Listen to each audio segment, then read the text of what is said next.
Hey everyone, my name is Taurean Gibson, and you're watching the Mystic Teachings of Taurean Gibson.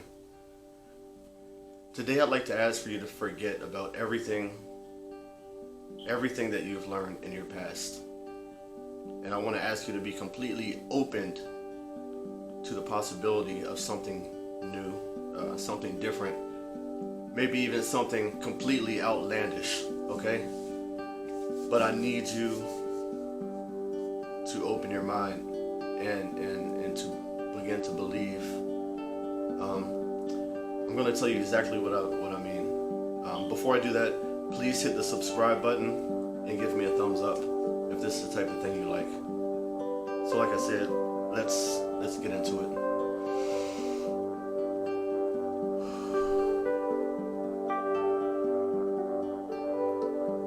So when I say forget what you've learned, it's because many of us feel that we know what we know because we've been taught it our whole lives, because we've been brought up as children to believe certain things. Our family have taught us certain things, our brothers, our sisters, our fathers, our mothers, other family members, other friends. The place that you were born basically dictated your beliefs. That's right, the place that you were born dictated what you believe right now. And this is why I'm asking you to completely open up your mind and let that go as we get into the teachings of Taurean Gibson. Okay? Like I said before, I'm not a guru or anything like that. I'm a man, and I'm sharing my beliefs with you. So, for instance, I was born here in the U.S., in Maryland, right? I was raised as a Christian. I went to the Christian church. My family is Christian. My grandfather, my great-grandfather, they're all Christians here from the United States. Okay?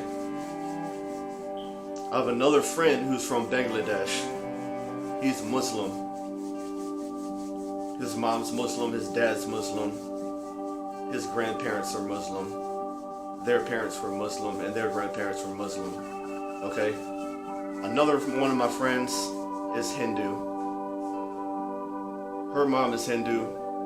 Her dad is Hindu. Her brothers are Hindu. Their grandparents were Hindu. Okay, and this is what I mean when I say you need to forget your past. Because all of these things, all of these religions that have been instilled in us, have been taught to us. It's not something that we know. As people, we know what we know instinctively who God really is. Alright?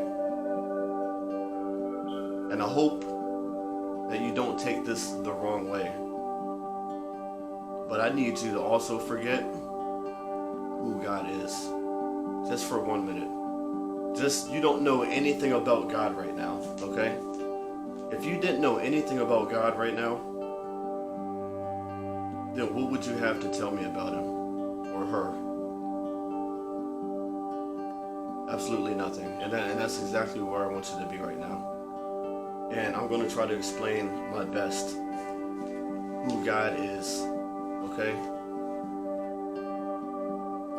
First, you need to know that God is not outside of you somewhere. God is not outside of you somewhere controlling everything and pressing the buttons. Okay? God is within you. God is within you, okay? God is not outside of you. So if you think that you need to ask God or anything outside of you for something that you wish to have, it can be very difficult to attain something that you wish for when you're asking an outside entity for it, especially when that entity is you. Okay? I will go ahead and sound crazy now and can go ahead and change the channel or whatever. But I want to let you know right now that you are God. Okay? Each and every one of you are God. You are controlling your future. You are predicting your outcomes. You created your past and you created your future. It was nothing outside of you or outside of me. Okay? In the Bible it says, ye are gods. These are not my words. This is from Jesus Christ. Like I said, I grew up Christian, okay? And I did follow the Bible. But I did not have to go into all this study, because when you get into the study, then they start their religions, and it's probably not just the Christian religion, but these other religions will go into it. They'll break down their holy scriptures and basically put it together in a way that fits them. Okay? It's the way that fits the religion and the purpose of the religion. So I could not stay focused on a God that is outside of myself, because inside of me, my whole life, I've already known the whole time that God is not outside of me. I said in the last video I made that I create my past, my future, and my present.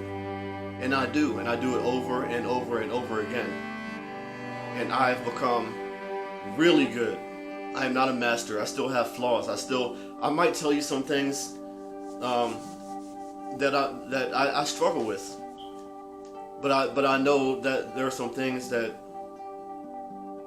can be done to shape our world, to make our world a great place and a fantastic place to live. So by forgetting about what you know and what you've been taught is the very start of enlightenment. You ever heard somebody say, when I'm a kid, I get in trouble and I said, hey, well, Joey did it. And then the teacher says, well, and Joey jumped off a bridge. Would you jump off a bridge too? No. Well, it's the same type of thing, okay? So I need you right now to forget who God is and realize that you are God.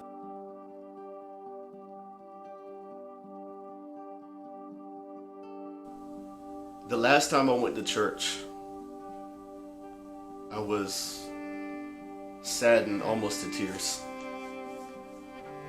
At first, I felt really great. It was something I do with the kids every now and then, just to have some structure, I guess. But in my mind, I kind of felt like I was doing them a bit of an injustice. So I'm gonna tell you a little bit about that experience. So I went to the church. There's great energy, which I love. Everybody's really friendly.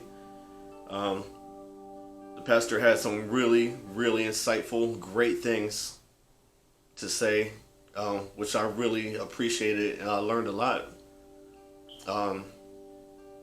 Of course, you all know that I have a bit of an objective point of view, but when I go and listen to someone, I listen to them and I take what I can get from them. So I did that, and I had a really great time. Afterwards, the kids, and they have some of their friends, and they're like, let's go to Bible study, and have some other kids in there, and they're studying the Bible. One thing that really took me back and made me want to walk out